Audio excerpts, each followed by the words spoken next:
नमः शिवाय। श्री शिवाय नमस्तुभ्यम।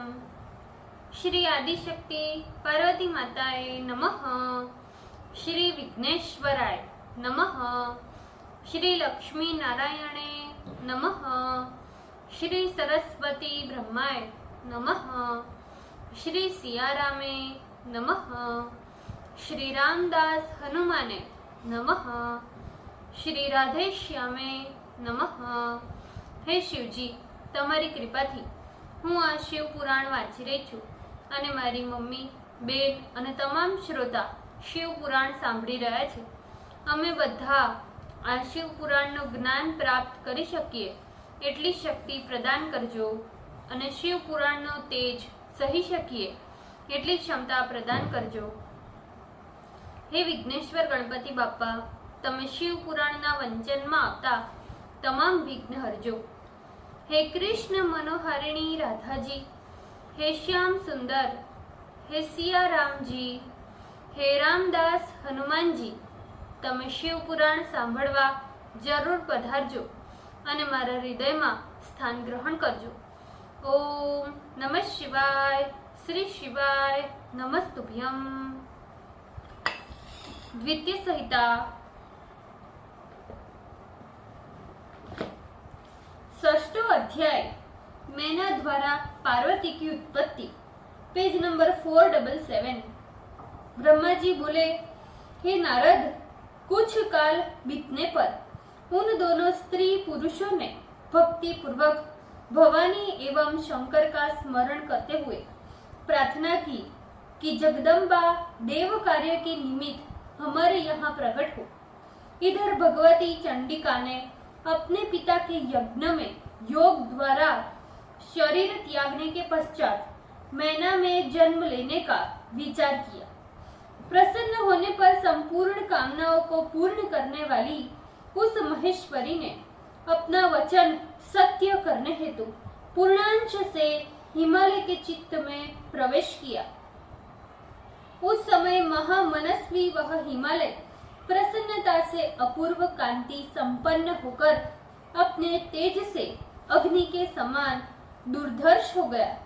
तब गिरिराज ने शिवा भगवती के उस अंश को कल्याणकारी समय में अपनी प्रिया मैना में समाधि के द्वारा स्थापित किया।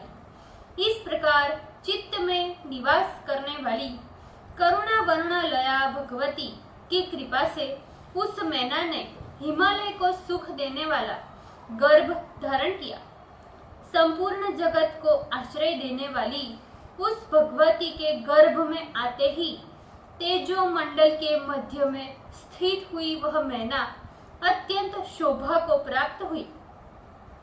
मैना ने अपने पति को सुख देने वाली देवताओं के आनंद का कारणभूत तथा उनका समस्त इप्सित पूर्ण करने वाला गर्भ लक्षण धारण किया।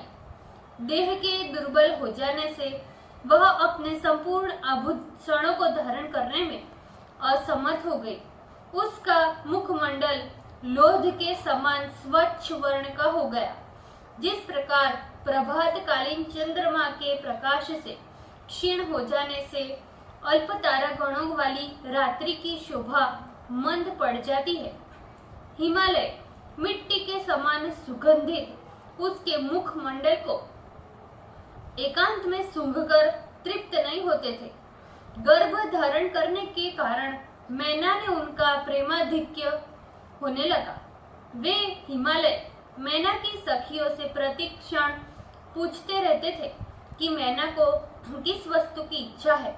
वह लज्जा से मुझसे कुछ नहीं बताती। इतदर उसकी जिस वस्तु में इच्छा हो हमें बताओ। गर्भ लक्षण के कष्ट को प्राप्त करने पर वह मैना जो चाहती थी उसे अपने सामने गिरिराज के द्वारा उपस्थित हुआ देखती, क्योंकि गिरिराज के लिए स्वर्ग की भी कोई वस्तु असाध्य नहीं थी।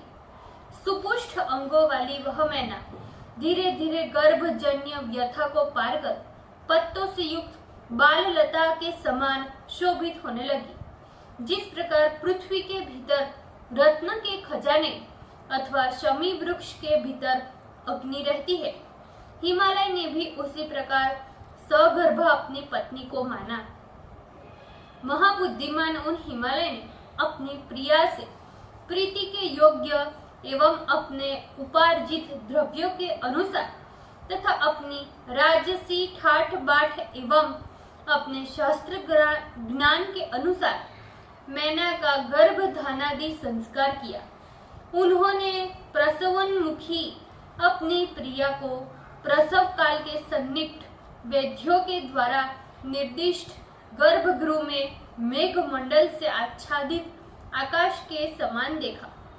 गिरीश्वर शुभ लक्षण वाली अपनी प्रिया को, जिसके गर्भ में महातेजस्विनी जगदम्बा थी, देखकर अत्यंत प्रसन्न हुए।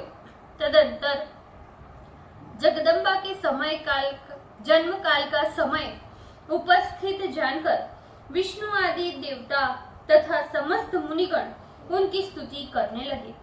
देवगण बोले, हे दुर्गे, हे प्राज्ञे, हे जगदम्बे, हे महेश्वरी, आपकी जय हो, आपकी जय हो। हे सत्यव्रते, हे सत्य परे, हे त्रिसत्य, हे सत्य स्वरूपे, हे सत्यस्थे, हे सत्य सुप्रिये, हे सत्य योने, हे सत्य सत्ये, हे सत्य नेत्रे, हम सभी तुम्हारी शरण में प्राप्त हुए हैं। हे शिव प्रिये, हे महेश्वरी, हे देवताओं को दुख को क्षय करने वाली, हे त्रैलोक्य जननी, हे शर्वाणी, हे सर्वव्यापिनी, हे भक्त वत्सले, तुम प्रकट होकर देवगणों का कार्य पूर्ण करो। हे महेश्वरी, हम सभी देवता तुम्हारी कृपा प्राप्त कर सनाथ होंगे। इस जगत के सभी सुखी मनुष्य तुम्हारे द्वारा ही उत्तम सुख को प्राप्त करते हैं। तुम्हारे बिना तो इस त्रिलोकी में कुछ भी शोभा नहीं देता। ब्रह्मा जी बोले, सभी देवगण इस प्रकार गर्भ स्थित महेशानी की प्रसन्नता से स्तुति कर अपने अपने स्थानों को चले गए। जब 9 महीना का काल पूर्ण हो गया, तब 10वें मास में जगदम्बा महाकाली ने गर्भ से बाहर प्रकट होने की इच्छा की। धीरे धीरे भगवती के जन्म काल का शोभन समय उपस्थित हो गया। उस समय नक्षत्र, तारे तथा सभी ग्रह शांत हो गए। आकाश निर्मल हो गया और सभी दिशाएं प्रकाशित हो गई। वन, ग्राम तथा सागर के सहित पृथ्वी पर नाना प्रकार के मंगल दिखाई पड़ने लगे। तालाब, नदियां एवं बावलियों में नाना प्रकार की कमल खिल उठे। हे नारद, उस समय सुख देने वाला मनोहर वायु बहने लगा। साधुओं के मन में प्रसन्नता छा गई तथा असज्जन गण दुखी हो गए। आकाश मंडल में देवताओं के द्वारा दुंदुभि के शब्द होने लगे। चारों ओर से पुष्प वृष्टि होने लगी तथा गंधर्व गण गान करने लगे। अप्सराएं तथा विद्याधरों की स्त्रियां नाचने लगी। इस प्रकार आकाश मंडल में देवताओं के द्वारा महान उत्सव होने लगा। उसी समय आद्या शक्ति सती शिवा देवी मैना के सामने अपने रूप में प्रकट हुई। वसंत ऋतु के चैत्र मास में नवमी के दिन मृगशिरा नक्षत्र में आधी रात के समय चंद्रमंडल से आने वाली गंगा के समान भगवती मैना के गर्भ से अपने स्वरूप में स्थित को इस प्रकार प्रकट हुई, जैसे समुद्र से महालक्ष्मी का आविर्भाव हुआ था। उस समय भगवती के प्रकट होते ही शंकर जी बहुत प्रसन्न हुए। वायु मंद मंद सुगंध और गंभीर रूप से बहने लगा। मंद मंद वारी वृष्टि पूर्वक मनोहर पुष्प वृष्टि होने लगी। अग्निहोत्र की शांत हुई अग्नि सहज ही प्रज्वलित हो उठी। बादल मंद मंद गरजने लगे। भगवती के प्रकट होते ही हिमालय के नगर में समस्त संपत्ति अपने आप ही आ गई तथा लोगों का सारा दुख दूर हो गया। तब विष्णु आदि समस्त देवगण सुखी हो प्रेम से जगदम्बा के दर्शन हेतु वहां उपस्थित हो गए। वे शिवलोक में निवास करने वाली शिव प्रिया महाकाली दिव्य रूप धारिणी जगदम्बा महामाया की स्तुति करने लगे। देवताओं ने कहा, हे जगदम्बा, हे महादेवी, हे सर्व सिद्धि विधायिनी, तुम हम सब देवताओं के कार्य को करने वाली हो, इसलिए हम सभी आपको प्रणाम करते हैं। हे भक्त वत्सले, तुम देवताओं का कल्याण करो। तुमने जिस प्रकार मैना का मनोरथ पूर्ण किया, उसी प्रकार अब शिव का भी मनोरथ पूर्ण करो। ब्रह्मा जी बोले, इस प्रकार से विष्णु आदि समस्त देवगण शिवा पार्वती की स्तुति कर उन्हीं को अपना शरणीय समझते हुए प्रणाम कर अपने अपने स्थानों को चले गए। हे नारद, नील कमल के समान कांतिमयी उस श्यामा भगवती को देखकर मैना परम प्रसन्न हो गई। भगवती के उस दिव्य रूप को देखते ही मैना को ज्ञान प्राप्त हो गया। वह उन्हें परमेशानी जानकर उनकी स्तुति करने लगी। मैना बोली, हे जगदम्बे, हे महेशानी, तुमने बड़ी कृपा की। हे अंबिके, जो तुम मेरे आगे आविर्भूत होकर प्रत्यक्ष रूप से दिखाई पड़ती हो। हे शिवे, तुम सभी शक्तियों की आद्या तथा त्रिलोक जननी हो। हे देवी, तुम पराम्बिका सर्वदेव वस्तुता तथा शिव प्रिया हो। हे महेशानी, अब कृपा कर ध्यान गम्य होते हुए भी तुम इसी रूप से मेरी कन्या के रूप में प्रत्यक्ष आविर्भूत होकर दर्शन दो। ब्रह्मा जी बोले, इस प्रकार हिमाचल प्रिया मैना के वचन सुनकर भगवती प्रसन्न हो गिरि प्रिया से बोली, हे मैंने, तुमने पूर्व काल में मेरी बहुत सेवा की है। मैं तुम्हारी भक्ति से अत्यंत प्रसन्न होकर वर देने के लिए तुम्हारे समीप गई और तुमसे कहा कि वर मांगो। तब तुमने कहा कि हे महादेवी, तुम मेरी कन्या के रूप में प्रकट होकर देवताओं का हित कर। अब मैं आदर से वर देकर अपने स्थान को चली गई।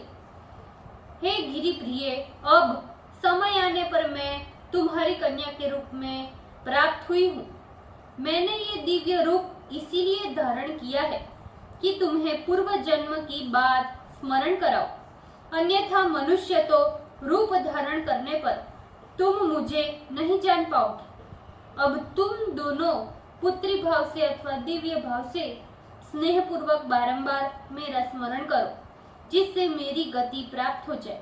मैं तुमसे जन्म लेकर पृथ्वी में नाना प्रकार की अद्भुत लीला करती हुई देव कार्य करूंगी और शिव पत्नी बनकर सज्जनों को संसार सागर से पार करूंगी। ब्रह्मा जी बोले, हे नारद, इतना कहने के अनंतर शिवा ने मौन धारण कर लिया।